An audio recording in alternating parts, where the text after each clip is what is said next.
But the Chinese Communist Party is the real threat to America today, isn't it?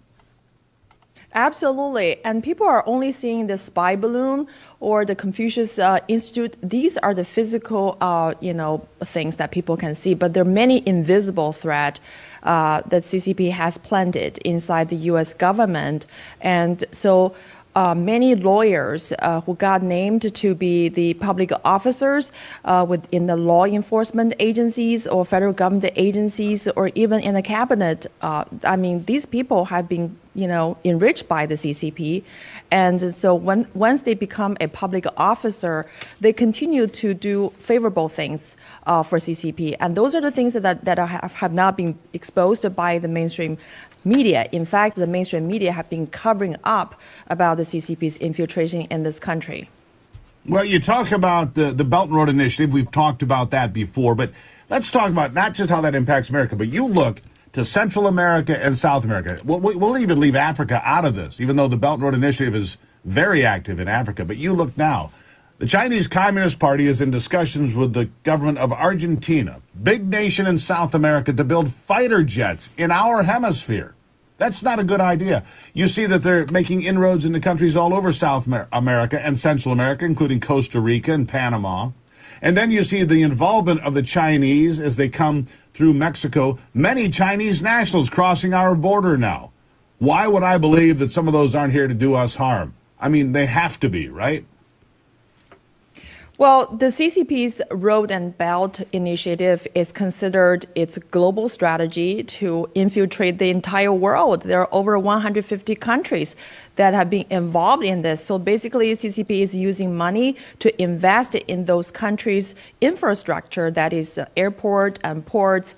But unfortunately, we're seeing it's the Wall Street, America's biggest banks are financing the CCP's global expansion. I mean, that's very disturbing because America should not be supporting the CCP's global expansion because there's no way for the CCP to conquer the entire world without the support of and the help of the Wall Street and America's biggest bank. And those are the things that have been buried by the mainstream media.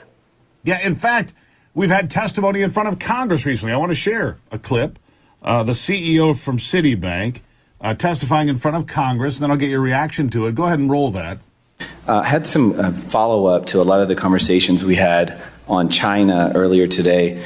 I'll start with you, Ms. Fraser. Citi's former global head of corporate and investment banking praised the Chinese Communist Party's Belt and Road Initiative. In fact, he said, quote, Citi's strategy is directly associated with 32 of the 69 countries, which is more than any other global institution or any other financial institution.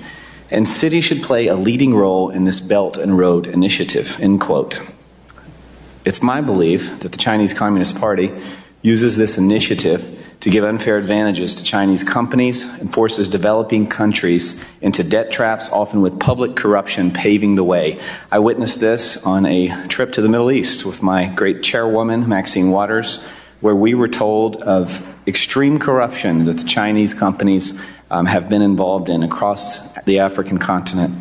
And by participating in the Belt and Road Initiative, you are supporting significant risks to our national security and global economy. Ms. Fraser, Citi's support of the Belt and Road Initiative presents a serious conflict of interest by helping our strongest adversary expand across the globe. Do you understand Citi's support of the Belt and Road Initiative as directly opposed to the national security interests of the United States? Thank you very much for the opportunity to answer the question. I do not believe, certainly since I took over as CEO, but I don't believe before that either, that we have played a meaningful role, if any role, in the Chinese Belt and Road Initiative. Now, that is a remarkable response, Nicole, considering he just laid out what they said, that they should be major players. They're involved in 32 of the 69 countries. Did Lance Gooden, the congressman from Texas there? And she says, oh, no, we have nothing to do with this. What do you believe? Not a meaningful role, that is a total false statement. And if you go to the city's official website, you will find their press release on October 2nd, 2019, showing they're very proud of this press release.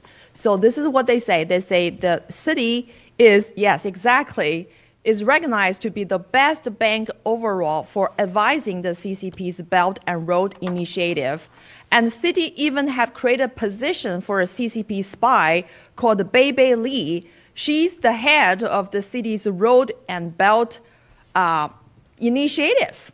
And they've been supporting the CCP's global expansion by providing advisory and financial service for the CCP to expand globally. So this woman, she's lying through her teeth. Where's the accountability? I thought people coming to the Congress to testify are under the oath. Where's the accountability? I mean, what is the point of doing this congressional hearing when you get the liars to make false statements to mislead American people?